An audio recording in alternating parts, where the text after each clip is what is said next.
What's up, guys? Just got back from an excellent day at some garage sale shopping. Spent about 65 bucks, and we probably pulled in close to maybe anywhere from $800 to $1,000 worth of stuff. And now this is just with 6 products. Now, this doesn't happen every time. I'm not gonna lie, I really knocked this one out of the park on this one. I got really lucky at a certain estate sale. I'm gonna give you guys a couple of the pointers I use when I go garage sale shopping or estate sale hunting, I guess you would say, because you gotta understand these, especially estate sales, they're still in to make money. So a lot of these guys have already kind of researched these products before they go selling them. So I always say my motto is garage sales first. So garage sales, you know, thrift stores even sometimes, they'll kind of do a lot of research in products. So on days, Friday, Saturday, Sunday, garage sales first. If I'm right next to an estate sale, I'll stop at it. But other than that, I gotta hit the garage sale first, because once that stuff gets hit, it's gone. One of the things that works so well is there's so much stuff I notice that people overlook because A, it either looks really big and bulky and hard to ship when it's really not. That's why we use flat rate, guys. Flat rate will save your life on a lot of things. $20 like the max you'll spend on flat rate shipping across the country. So that's a pretty big box. So let's go over a little bit what I got. Alright guys, so here's all the stuff we got. It's a total of 6 pieces. Now on these 6 pieces, I'm going to probably most likely do a return of close to about $700 to $800. Quick, easy money. I didn't even spend an hour out garage sale shopping. Now this isn't normal. This isn't every week. Isn't like this. This one I really knocked out of the park. I got really lucky. Just a disclaimer, guys. Don't beat me up in the comments. I know this doesn't happen every time you go out, but it does happen, and you gotta be there to make it happen. You gotta get up early. You gotta get to the garage sales, and just like I said, garage sales first. Garage sales first. Okay, so the first thing I got for you, brand spanking new Logitech Harmony 650. Not even open, guys. Like, I got really lucky. This one was on my app, was labeled as an estate sale. It was definitely a garage sale, not really so much an estate sale. I think they labeled it as an estate sale, I think just because they were selling so much stuff and they kind of let people come in their house and kind of walk around. I noticed there was a whole area of electronics where no one was even looking at. I don't know if it's because it was a lot of retro cameras, but it was a lot of no-name retro cameras at first, so it was a lot of just kind of junk, it looked like. This, I ended up getting even for free from them because they said it looked like it may have gotten some water in it at one point.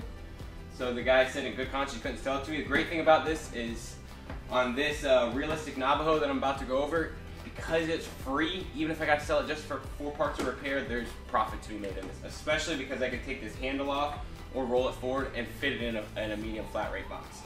So when I did my comps on this, I knew right away, brand new, I basically will just buy. As long as it's a low enough price and I know that there's a return, brand new products are really easy to list, they're really easy to sell, they sell really fast for me. I don't know what it is, but when it's brand spanking new, it's just way easy to get rid of for some reason for me. So when I saw this was brand new, it had a $20 price tag. One of the things I'll do at a garage sale, especially, estate sales, they don't want to work with you on price. Estate sales, they're resellers just like us in a sense. They gotta make money. They're not gonna really work with you on price. They know that you're reselling for the most part, you're not a collector. So they're typically not as friendly about that kind of stuff. Garage sales, I mean, I just told them I was buying all this for myself. I don't really disclose that I'm a reseller all that often. You don't have to. I sometimes don't think they're going to be as willing to give you a deal when you disclose that you're a reseller, so that's kind of why I choose to not really show it. One of the things that my wife makes money for is I'll take off most of my jewelry, so any watch, necklaces, I tuck my necklace in and stuff. I know that sounds silly, but if there's a guy sitting in front of me who I know has some money and he's asking me for half price on an item, and maybe that product isn't really worth what I'm asking for to begin with, but when the guy's shooting me an offer of half and I see that he's got a nice gold necklace on and a nice watch on, I'm not as likely to say, hey, he's got nothing on, just regular Joe Blow. You know what, sure, go ahead. Half price, go ahead. So I noticed that I just do that just because it's my own thing. Make fun of me for it if you want to. My comps on this, sorry to get distracted, comps on this are close to about 40 bucks brand new.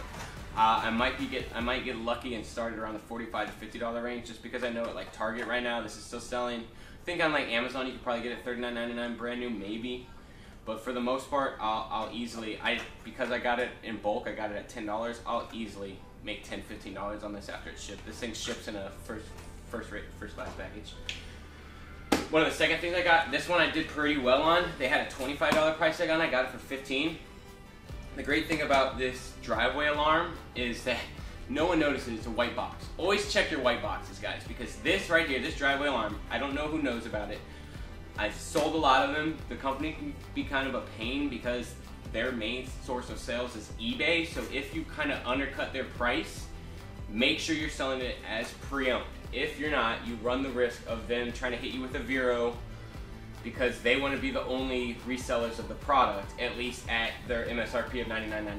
If you sell above their price point, I haven't seen people get a lot of flack. I got a buddy of mine who got 15 of these units in a storage auction one time, and he listed them. He had them listed at $89.99, cutting them by 10 bucks. He didn't get hit with a Vero, but he got a message asking him to remove it, or he was going to get hit with a Vero. He went ahead and removed the listing, put it up on a different eBay account he has at $110, which is 10 bucks over Guardline's actual eBay price, and he's never gotten a message from him yet. And he's actually sold a couple units, so it actually did him a little bit better because he charged $20 more each on them. Now I got this for 15 bucks, brand spanking new, guys, not used at all. All the manuals, everything's here. I got the actual unit itself and the motion sensor. You know what I mean? That's an easy. I'm gonna sell it pre-owned just so I don't have to worry about Vero or any of that. No one can stop you from reselling a product that you bought. If you bought it and you're selling it as pre-owned, the company cannot hit you with Vero. So if you're worried about Vero, sell it as pre-owned. Just make sure you're not selling knockoffs. Knockoffs, you can still get hit with Vero no matter if it's pre-owned or not. So that right there is, let's call that $90 just to be safe. So we have 90 and then 40. Now I spent 25 bucks on this. So you see, even after shipping, after paying eBay, after paying PayPal, after doing all that postage, there's so much profit to be made in just these two products. Now the next product I'm going to show you was probably, I would say this and this were my knockouts of the day. Let me get this out of the way.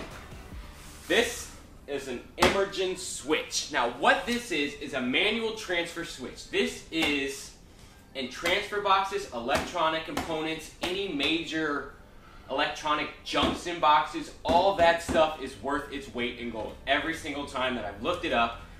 This one was brand spanking new. This is for people who have a decent sized house and they want to have different zones running from an exterior generator they might have should the power go out.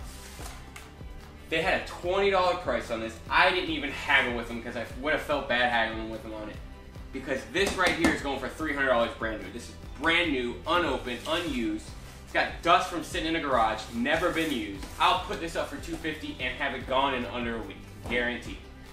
$20, $250. It's just easy money, guys. This garage sale is easy money.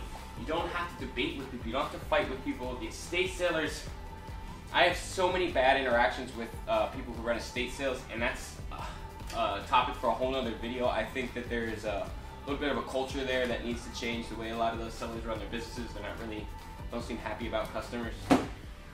That's for a whole nother video, but this was just a straight knockout, guys. Like I had a smile from ear to ear walking back with this in my car because this was just nothing but profit.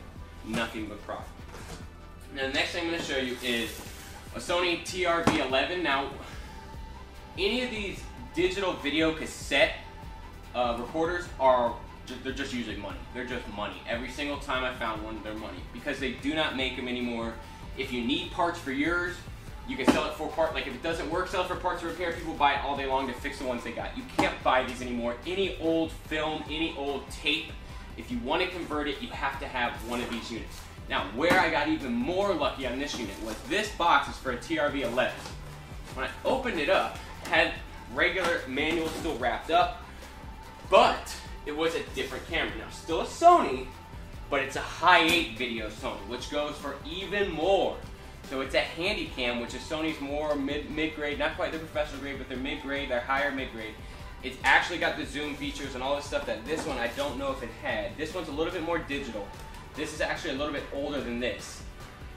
So this is actually a CRD TR81. And when I did the comps on these in non-working condition, it was $60, $70 all day. I've sold ones that were a little bit not as nice as this, but from the same era, the same generation. And they were non-working. I put them up for 50 bucks. I had 4 of them. Sold them all in like 3 days. So on this, the lady said it worked. I'm going to clean it up real well. There's a bunch of sticky stuff on it. It doesn't look to be in any of the buttons. I think it's just the grip kind of going with age. It's like a sticky grip on it that looks like it's kind of wearing away with age. The lens and everything was perfect on it. It looks like it's really been used, guys. I'm gonna try to charge the battery up. It's a little old. We'll see how it goes. If it works, I'm gonna put a $200 price tag on it and just watch what happens with the best offer. Worst case scenario, I get hit with a $100, $150 offer and I'll accept it. Best case scenario, someone buys it up real fast and I should have put it up for $300. So that even came, the cool thing with this, it actually came with the original cables. It was originally bought from Sears. Came with all the original cables, original booklets, a couple of the actual tapes, right? One extra battery, 2 extra batteries. That's an Energizer battery though, so that won't be worth as much. But it's a couple tapes, some other stuff just to kind of pass along with it. It would have been cool if that other camera was somehow buried down in here. But you know what I mean? Like this right here, guys, that's money all day long. Because it's all original, I'll easily be able to at least pull $100 out of this, easily. And now they had a $50 price tag on this originally. The price that I ended up talking her down to was $20 just because the grip was a little going. It wasn't the actual camera on that. I said it wasn't digital. So her immediate reaction was that it wasn't worth as much, when in reality that high 8 is worth a lot more than some of this generation's digital stuff. So let me put all this away and I'll show you the next thing I got, guys. Now the last 2 products I got, to show you, I did pretty well on both of those. I just killed it today, to be honest, guys. I'm not even trying to be braggadocious, but I was so happy driving home. We really knocked it out of the park today, guys. We really did. Now this next product I got for $5. Now, a little funny story going along with this.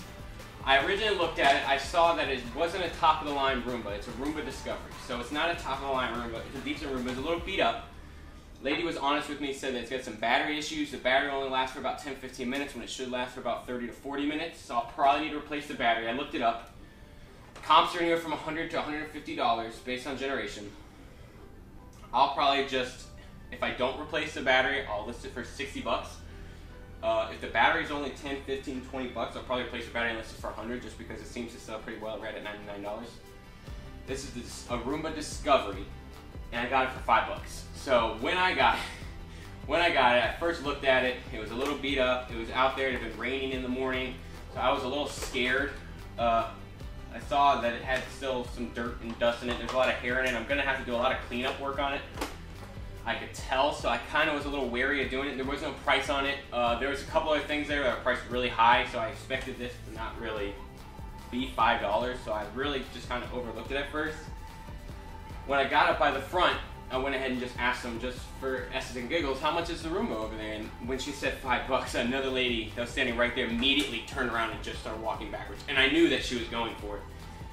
So I kind of made a decision there. I said I can either go chase her, get the Roomba before, because I know I can outrun her, grab the Roomba and bring it back, or I can let it go and let her have it.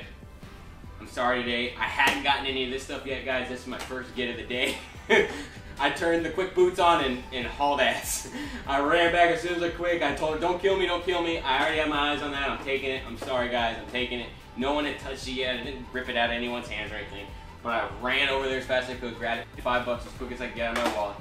I have plugged it in since it's been home. It does charge. It does turn on and everything. But for right now, I'm going to have to do a little bit of the battery testing before I sell it, just because I do free returns. There's no point in selling it if I'm just going to get a return on it. So what I'll probably do is just check it out, replace the battery, or don't. Either way, it's pure money. Now this last thing I got for free. So I was driving by a house, I saw it had a dumpster out. Whenever I see a big dumpster out front of a house, I always stop, because a lot of times what those giant dumpster means, if there's not obvious construction going on, is that it's a house. Either it's a hoarder house clean out, someone passed away and it's a clean out. Either way, there's probably a lot of stuff that's dusty, dirty, antique, and vintage. And people don't want to clean it off and look at what it really is. They'd rather just grab it with gloved hands and throw it in a dumpster. I love digging through dumpsters. I got no shame in my game. There's a lot of money to be made just dumpster diving, man. This, the guy had set aside. He was trying to actually get $20 for it originally. He said it rained for about 15 minutes this morning. He was inside on the phone. He totally forgot he was outside. It did get rained on. From what I could tell, there wasn't much water in it. There's no water in the screen. old school electronic components. It was rain. I'm hoping because it was rain and not salt water or anything crazy that I'm just gonna let it dry out. I'm not gonna power it up probably for like 4 to 8 hours. Let it completely dry out, try to plug it in. I got all the cables to it and everything. I got it for free. So I mean, worst case scenario, I sell it for parts and repair for 50 bucks. If it works and it powers on, because it's actually a pretty nice CB radio, it's got an actual station connected to it already, KBKK 7221, and it's a realistic Navajo, which is actually a pretty decent brand, right? And I know that just for parts, it'll be worth shipping because this will fit. Once I take this handle off, this will easily fit in a medium flat rate box. So let me run some numbers past you guys real quick, just to show you guys what we did for the day. So we spent $5 on the Roomba. We got $5 on the Roomba, $20 on the camera, $20 on the Emergent, $15 and $10.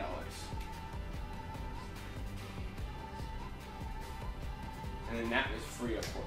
That $70 was the grand total of what we spent today. $70 plus I had lunch. $70. Now, just rough estimates. Let's call this for parts or repair. Let's call it 60 bucks, right? Let's call this camera 150 bucks. So call the Roomba 100 bucks. Let's call it 80 because I'm gonna spend 20 on the battery. Let's call it the Emergent. I'm gonna call that 280 all day because there's the one down there for 350 that are selling. Let's call the remote 40 because it's brand spanking new and I'm gonna get 40 bucks on it. And let's call the guard line 90. Right there is $700. So from $70, I made $700 in not even an hour worth of actual sourcing. And in all, this stuff will probably take a week to 2 weeks to sell. Now I'll probably spend the next hour listing it. I've already got most of the drafts made. I'm real quick at making drafts on my phone. I usually make drafts on my phone, bring them into the office, into the storage room, photograph them, put them away in inventory, go on the desktop, and go ahead and list them. I have a pretty good system down, and on a daily basis, I list anywhere from 5 to 20 listings just to keep eBay active. I always keep all my messages read, even if I just have to mass read them, just because all that stuff adds up. I don't care if eBay says that it has nothing to do with your ranking. I'm telling you, all that stuff does. End of the day, we knocked it out of the park. $70 spent to make 700 bucks, not even an hour worth of our time. Guys, I can't stress it enough. Garage sales, garage sales, garage sales. So in closing, guys, we spent $70 to make 700. Still excited about it. I'm not gonna lie, this is not a regular thing. This isn't every time we go out to go garage sale hunting, but there are deals out there constantly. And if you're not out there grinding Friday, Saturday, Sunday, grabbing all those deals, if you're not on all your websites, watching all your auctions, watching all your products, gonna have a bad time, man. You gotta be there when opportunity knocks, because that's what it is. If you're not there to take advantage of the situation as soon as it presents itself, you miss it. So guys, get up early, get the coffee in you, get out there and garage sale first. Hit the garage sales, knock them out of the park, get your deals, make your money. Thank you for watching, guys. Please hit the subscribe button. Lots more haul videos. We're gonna go through all my books. You guys are gonna see I'm not lying. I'm really making some serious money out here, just flipping stuff. I'm living the dream, guys. Follow me, like, subscribe. Love you guys. Peace.